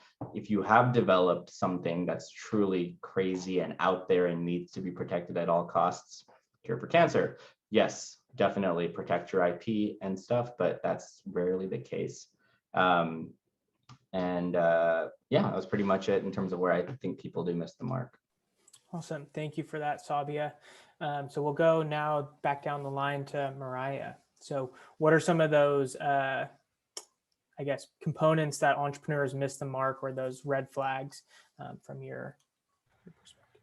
I started writing a list, but just quickly to go through some things that stand out to me are defensiveness. If we make a comment or ask a question, or just making a comment and then there's like a real defensive response, what that tells me is that you've probably not done a lot of work. Because I think if someone is very inquisitive, they'll take comments and they'll be curious and they'll want to ask more. Typically they may provide a reason, but there's a difference when you can tell when someone is defensive and like cut you off or something like that. And it just tells me something about the personality and leadership skills. I don't like too much humility, to be honest, because to me, like there's a difference between confidence and arrogance. I don't like arrogance and, braggadocio and all of that. But if someone is like, oh, ma'am, and, just like very humble, I don't get the sense that they're going to go out there and like, break through walls if they have to. And I think personally for me, it's kind of a trigger because, like if you listen to Kendrick Lamar, he has this song called Humble. And, you just look at so many instances, especially for Black Americans, where we're expected to like be like, yes sir, no sir, yes ma'am, no. And so I don't like that. I love confidence. When you're confident, it makes me confident. I like to see a confident, conscious, empathetic person that makes me feel confident that they can lead. You know what I mean? So I don't really like too much humility, but I do not like arrogance, braggadocio, just like, I don't like that. I don't like toxicity in general. Nervousness makes me nervous. And I hate to say that, but like, I'm a person. I'm just like anybody else, so like, I love when someone can talk to me as a human being, because I don't want to like feel like I'm, like I'm being put on a pedestal for what I do. I don't like that. Respect my time, but understand that I'm human, be on the same level with me. If you're nervous, then it tells me maybe you're not confident about something, and it just doesn't transfer to me. So I always say confidence is contagious. Not knowing unit economics, numbers not adding up. If you say the market is this and in your revenue model is this, and I will literally get out my calculator. And I've, talked to amazing founders where when I start asking about like basic unit economics, they haven't thought it through. And that, is like, okay, you're too early. People who are paranoid, like they're like Sabia mentioned, wanting an NDA. Now I know people whose ideas have been stolen, myself included. However, don't give too much information, which goes to the next thing, TMI. Ideas are a dime a dozen. It's all about execution. There's Uber, there's Lyft, there's countless examples. So, if you're paranoid, you're giving out too much information, essentially. So, tell me your story, tell me your business model. If it's something where you need to disclose anything proprietary, that's going to be in a diligence stage where there are more IP protections. And then, excuses. Excuses are, I don't like that. And then, like if you're saying, oh, I don't have this because, I'd rather just say, I don't have the information right now, but I can get back to you with it. I don't want to hear your dog ate your homework type of thing. And then finally is, and this goes along with the toxic part or the toxicity, bad mouthing other VCs, other people, sometimes you need to give cautionary tales, and I can appreciate that. But when someone is just like talking bad about people or, diminishing people, especially on their own team, talking over their own team member, I've been in some really weird dynamics where I meet founders and you can just tell that one is resentful that the other one is not acknowledging them, or, what, and I don't like that. I don't want to get all up in that. I'm like, that's a disaster waiting to happen. So those are just the things that come to mind. Awesome. Thank you for all of that. You got your laundry list of no-nos for sure, but no, it sounds like a lot of them, right, are person oriented, right? And so coming off and being able to relate with one another and really approaching you as a human as well. So next up we have Chris. Sure. So I get to look at it in two ways. We first are looking at folks where we're looking for debt financing. And so a lot of what we have that we see where folks are missing the mark is on the debt financing side is that they don't have solid projections. They have not put time in with the assumptions, or they're being unrealistic. They're shooting for the stars. They haven't done the market analysis, the competitive analysis, and just wishful thinking. And then when we work with those folks that are, pre-venture, or they are starting a new venture, and the previous two panelists have covered all of it. But what really is uncomfortable is when you're sitting with someone and you've had a VC take a look at their business plan or their pitch deck and come back with some feedback about, it's not unique. What's unique about this? I had a funny one where it was a pet dating idea that this guy had, and the VCs came back and said, what's unique about two people meeting at a park to let their animals hang out for the day? And the guy was like, oh, I think there's a really big need for this and so forth. And I don't agree with what the VC said. So I feel really, and it was just like, whoa, listen, I mean, you have folks that have been doing this for years and a multitude of experience and just giving you some feedback. And so, the red flags do come up when you get defensive and you think you can tell someone who has the experience and really isn't putting you down, just asking for you to explain what's unique about this, what stands out about this, why would I want to invest in this? And when you immediately, go from 0 to 100, then it's just like, good luck. And so that's mine on that side of it. Awesome. Thank you. So it's, from one vein of it is looking at the financials and understanding, do the assumptions map up? And then again, kind of that humanistic aspect of it. And it seems more of, from the three that's spoken so far, really focused on, can you take feedback? And partly, I think for me, that goes, do you actually have confidence in kind of your business model and how things are operating, right? And that people are just trying to learn more about it and not necessarily question you that it's wrong, but trying to learn more. So appreciate that, Chris. All right. And last but not least, we have Amy for what are some of those red flags or things where entrepreneurs miss the mark? You're muted, just FYI.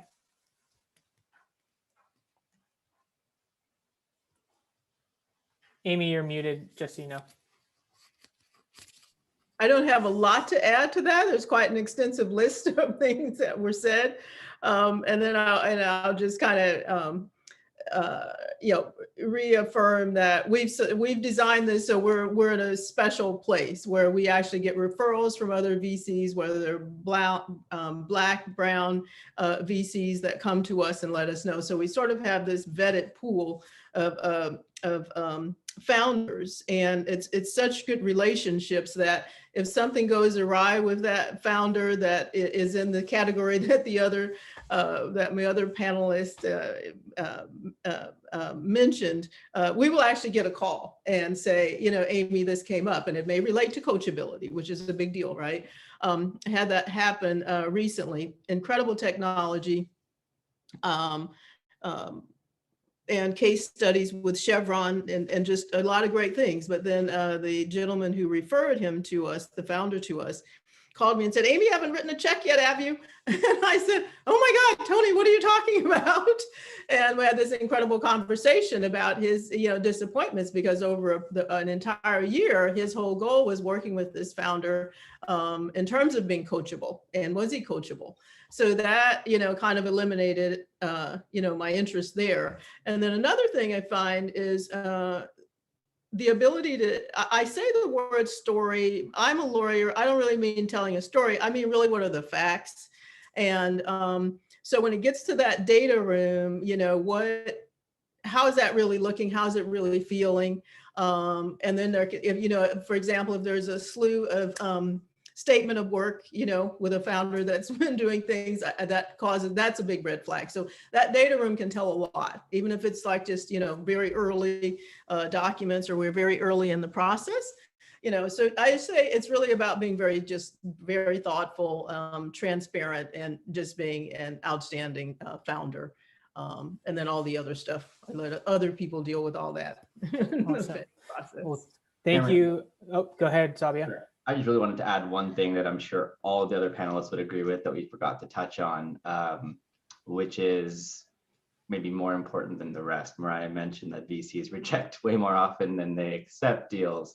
How you deal with rejection is absolutely huge, and I'm sure everyone would agree. And there's so many quotes about it that the measure of someone is by how they act when they're down versus when they're up, or whatever it is, right? But I want to give a very specific example of companies that we've funded. And there's one where they came and pitched to us 2 or 3 times, and we said no.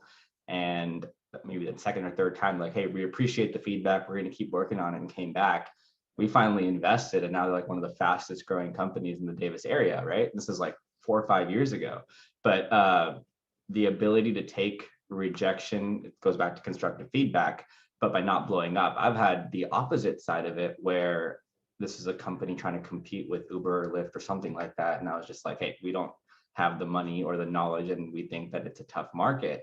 And they came back in an email saying, oh, you're a liar and a thief, and you want to take our, literally those words, you want to take our technology and business idea and go start a competing company. Wow. I had like a referral request for them, like, I don't know, 2 years later. And I don't know if I responded to the email or not, because I didn't want to get in trouble, but it comes back to bite you.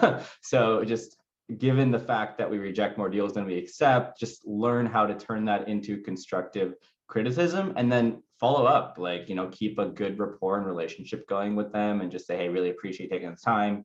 Here's where we are now. Do let me know when it's a good time to connect, or reach out every year or something like that. But I think that's a very important aspect, because you're going to get a lot more misses than hits. Appreciate that. And that was actually, it's a great segue into kind of the last question I have, is really about relationship building. And, one of the hard things is, how do you get in front of an investor, and how do you build that relationship, and kind of what does that process look like? So I will just kind of open that up in general to the panelists, and whoever wants to take the first stab at it would be great if someone wanted to jump in. But how does one kind of jump in, and to, Sabia and Amy's point, how do you kind of maintain that relationship and continually foster that going forward?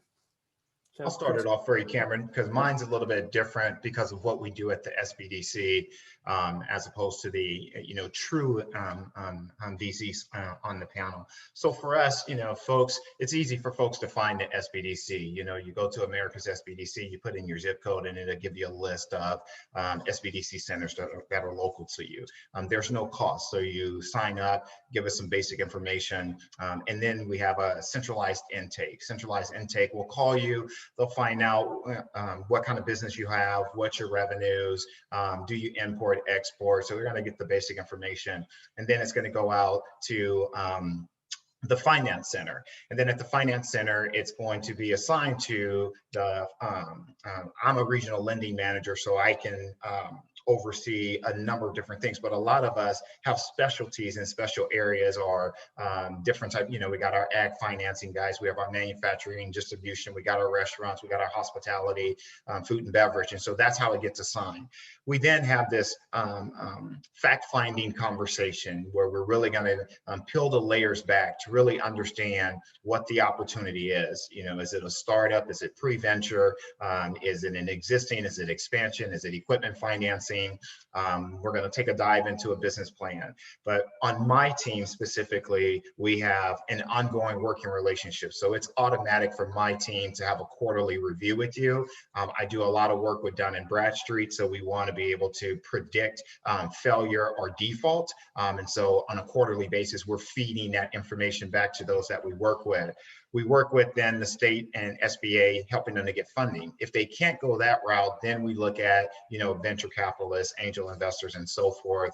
And then we just cultivate the relationship and maintain a quarterly review on my team. It's a mandatory thing that we're going to check in quarterly to make certain we're getting the outcomes, but more importantly, we want to make certain that you're successful. So we can help you get access to capital, but the use of the capital, and then how do we make certain that you're able to repay that capital? So if we see anything's going wrong, we want to be able to have a pulse on it, be proactive instead of being reactionary, make whatever adjustments we need to keep things moving forward. Wonderful. Thank you, Chris, for sharing that process and the partner that you play with the entrepreneur and startup. So it looks like Sabia, you're unmuted and you'll go next. Do you have an app for this, or are you just really good at keeping track? Oh, I've done so many of these. It's like it's the sixth sense. Very impressed.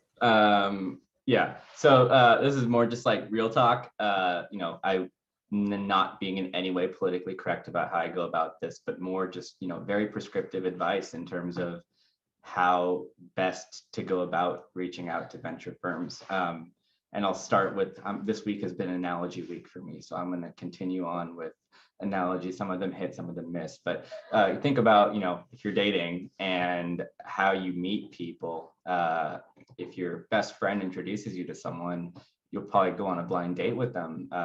Someone in your broad network that might not be your BFF says you should meet this person. You're like, yeah, maybe, I'm down, show me a picture. Versus you meet someone on an app, some hesitation, versus out in the blue somewhere, someone's hitting on you and you talk to them. Completely different way that you approach that conversation. Let's apply that to talking to a venture firm. And this is kind of the reality of things now. And I'll preface this by saying that there's a lot going on in the world to democratize the way that capital is matched with companies. And it's really awesome stuff. And I hope it picks up a lot of steam in the next few years. But just the way things are now might be a little bit more old school. And so if I think about the list of ways that I would take a call, the goal for you as a founder is to get a meeting. Right, you get your foot in the door and explain what you have to do, because no email is going to be the same as a face-to-face conversation.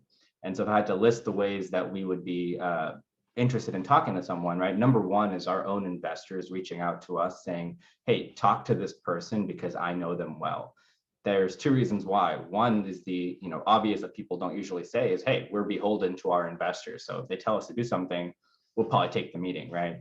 But the other is that they're trusted. We know them through some manner or another. And so it's a vetted connection and we'll talk to them. That's the first one. Very rare is it that you just happen to know an LP in a venture fund, but that's the top tier type of introduction. Second one is just use LinkedIn as well as you can. There's, of our 35 companies we've invested in, there's like 5 or 6 that have just been LinkedIn intros. From someone that we know. It could be a second degree connection on LinkedIn and say, hey, do you know this person well enough to introduce me? And I've had so many of those, or there's been actually 2 of them where, so I'm a Berkeley grad, where they've just been like, hey, I went to Cal too, can we talk? And I was like, of course. Finding some commonality, reaching out, or hey, I grew up in Hawaii or something along those lines that you find from their LinkedIn and reach out is another great way to do it. The third one, which sucks now, but in-person events, being present, networking, and getting a business card and following up. Or now I think there's a lot of Zoom conferences and things like that. Hitting them up, getting their email, maintaining that one-on-one conversation is probably the third level of introduction. The fourth one is a very personalized email. And so when I get a, hey, Sabia, like, sorry for this cold email. I'm working on this in this company, saw that you were on the board of this, or that you worked at this company before, is great, right? So those are 4 things. And then even if there's not 5 through 9, the 10th one is just a cold email that has 0 personalization, 0 anything. And very rarely will I take it unless it's just absolutely incredible. I encourage you guys to hustle and send those emails, and the ones that are successful are the ones that are like 3 bullets long that say, hey, I'm this and this, we're a company working on this. This is our traction to date.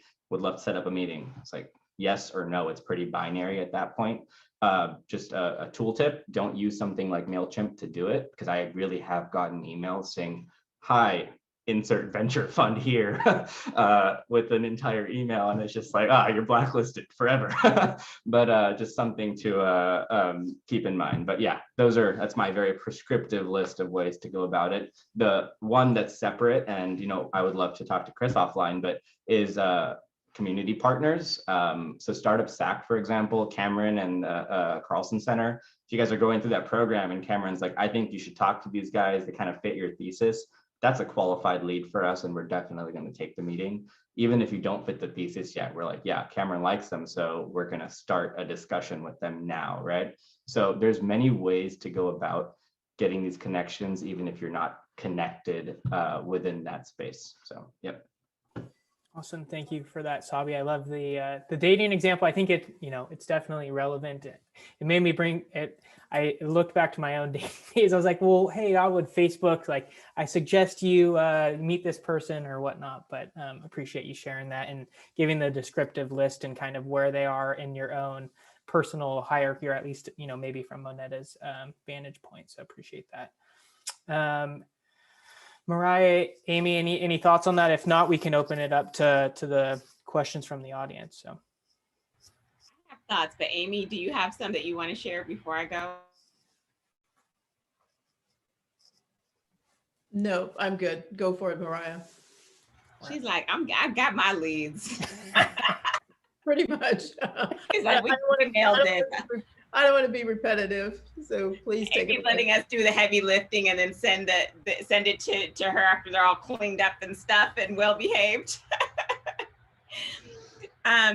Which is what happens incidentally sometimes, when people get like divorced and then the next wife gets it good, right? Like, or husband, like, because now they're trained on how to be successful. It doesn't always work that way. But anyway, I'm building off of what Sabia said about the dating process there a little bit. But, I often use the analogy that, your company is your brainchild, right? And so when you bring on investors or advisors or others, they're like childcare or co-parenting, you know what I mean? It's like this, it takes a village to raise a child type of thing.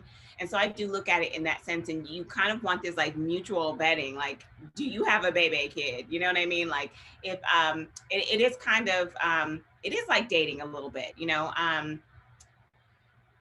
That said, I met my husband, whom I've been married to for 17 years, like literally on Telegraph Avenue outside of UC Berkeley. Okay, so obviously, that's not on an app. It wasn't through an introduction, but point being, like, when there is an introduction, it kind of raises to the top, right, of the mailbox. So what I've said before here is, like, for me, if it comes from Sabia, from Cameron, from Amy, I prefer that there's like a double opt-in, because sometimes I'm just like over capacity, right? But if it comes from an introduction, then I'm going to, like, 99.99% of the time respond to that, right? I'm going to take that meeting. Because 1, you're validated. 2, like, I just recognize the name in my inbox. So it's prioritized like that, because my inbox is insane, like, all the time. There is no inbox zero, sadly. And I don't know that there ever will be, unless I open a new email account, and then it won't last long. But, if I still do take colds, whether it's through my website, whether it's through LinkedIn, whether it's through email. I am on a couple of different lists. So I will take those, but the percentage of those that I take is not going to be as high as the referrals, right?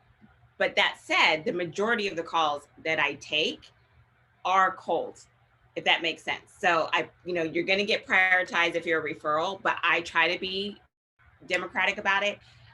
If you don't match my thesis at all, I'm not going to waste my time, because if you haven't taken the time to figure out my thesis, I'm not going to take the time to get back to you. I got too many things to do. So when people like write to me about like, open up a skating rink or something, I'm like, that's not my wheelhouse at all. That's not even VC. Like, did you read my thesis? So those, no priority at all. And then if like, say for example, if someone reaches out to me on LinkedIn and I accept, I look through their profile and I'm like, okay, I'll accept. And then they send me like 5 paragraphs automatically, even if I was, I will, and this is what I like about that, when you send an intro request to someone on LinkedIn, I don't look at it if it's just like, unless I recognize the person, I don't accept if there's not some message like, why are you reaching out to me? So if by chance I see someone that I don't know, but they've got a compelling little line, and then when I accept, they send me like a whole bunch of stuff. If I can't deal with that right away, I'm coming back to it, and I may never come back to it because it falls below the fold. So I think Sabia was saying about the 3 bullet points. The best thing I think to do is to, take being accepted on LinkedIn and go to email and make it very succinct. And I like when someone sends a deck. Not everybody likes that. But like if you send me a deck and the deck looks great, then I'll definitely send you my calendar link. So it kind of works like that. And very easy. VCs don't like to say no, they have to pass, right? But they don't like to say no, because like to the Sabia's point, you might come back and have made traction and be ready. So we do value relationship building, and we are human beings, right? We want to know what we're getting into. If we're going to sit on your board, we don't want to deal with like a nightmare, right? And be like unnecessarily stressed. So, for me, oftentimes when I'll take a meeting, and then I'll say, like, say if the company is not something that I'm just like ready to like really get behind, I will say, go do these things and come back to me. And some do, but a lot don't. Or, I'll say, well, put me on your updates. And a lot of people, they don't do that. So those are all like filters, right? And then lastly, I'm on the advisory board for a lot of accelerators. I'm the managing director of the Local Founder Institute, although we haven't had a chapter during pandemic. I still have worked with, like, there's people here who know I've come and mentored for other chapters and helped to set up other chapters. And so like, if I meet you there, I'll take a call, I'll, may do office hours or something with you and track you, So I would just say, like, even if, you get in and it's not a no right now, or you don't hear from me at all. So if you, go over to LinkedIn, probably all of you would, because you say, oh, that, it was great meeting on, the toolkit series. But say if you don't hear back, it might be just the week, it might be a bad month, and so I would say, like, be pleasantly persistent if you know that this is a good fit for you. Right. I can tell you, even with dating, that works, and I have a personal case study on that. But yeah, be pleasantly persistent, follow up, build a relationship, let us see you grow. Let us, feel like this is someone that I'd be happy to work with, and that's going to make it through the vicissitudes. So, that's how I'd say. And I love LinkedIn because you can, once you're connected, if you put updates about your company even there, like press releases, news articles, or even things that just show your domain expertise of what you're reading, what you're looking at, events that you're going to, who you're hanging out with, then you'll be more top of mind. So those are just a couple of strategic things. Awesome. Thank you, Mariah. I like the pleasantly persistent. So we have a couple questions here. I think we addressed Ray's question on approaching VCs. So we have 5 minutes left for questions. So Chimmy, you want to go with yours, and then we'll jump into Luciano's. Yes, I just want to say thanks, guys, for the feedback and answering the questions. My question directly is really for Chris, because it's with SBDC. I know you mentioned earlier about fundings and loans, and especially dealing with VCs. Particularly my experience with SBA and SBDC is, they say no to startup companies, and because their loans are for business that they're making certain amount of revenues. So how do we go about what is that procedure like, for startups like us, especially from the tech field and going through to get funding in that regards? Because sometimes we might need that pre-seed to get that VC, so what is that like? Sure. Great comments and a good question. So it's funny you ask about SBA, because right before this this webinar, I was on an SBA webinar, and one of the things that they were reiterating is that SBA is lending, and we do lend to startups. That's our 7A product that we use. It's a multi-purpose loan, but it's still going to require you to have a solid package to be considered. And it is a little bit more difficult to get an SBA loan. If I was working with you and you were a startup or pre-venture, I'm going to look at some of our CRA lenders, our Community Reinvestment Act lenders, because they're mission-driven lenders. So they're mission-driven to start businesses, to create jobs, to have economic impact in the cities that the businesses are going to be operating in. So if we were going to be working together, I would go with one of those lenders. We're going to need a financial, we're going to need a solid business plan, and we're going to need a solid assumptions and projections, and it has to make sense. We're going to spread it over 24 months to make certain that we can show on a month-to-month basis for the next 2 years that you're going to be able to debt service coverage the loan that you're looking for. The big thing is that we're going to look and see that you've done your due diligence, that you have the years of experience to support what you're doing. If you don't, you have the collateral. If you don't have collateral, then we partner with the governor's office and we do our small business loan guarantee for you, where we offer an 80% guarantee from the state. So when you go to, what I would do with someone like yourself is, we would first look at getting you qualified for the small business loan guarantee, because then when you go to the financial institution, you're telling the financial institution, listen, I have an 80% guarantee for the request amount. So you've mitigated and reduced their exposure to risk. That's how we would do it. Awesome. And it sounds like you guys are doing the hand holding before, pushing them on to the next phase, which would basically mean that you will kind of qualify because you guys are helping them out through that process.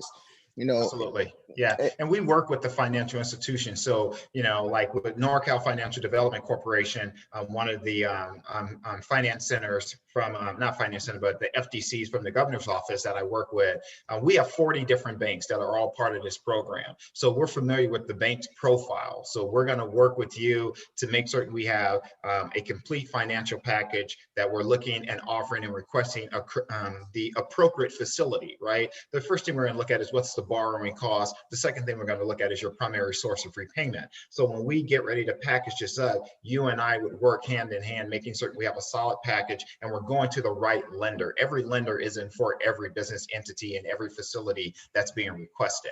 So that's part of what the SBDC can do, is know the right lenders for you to apply with.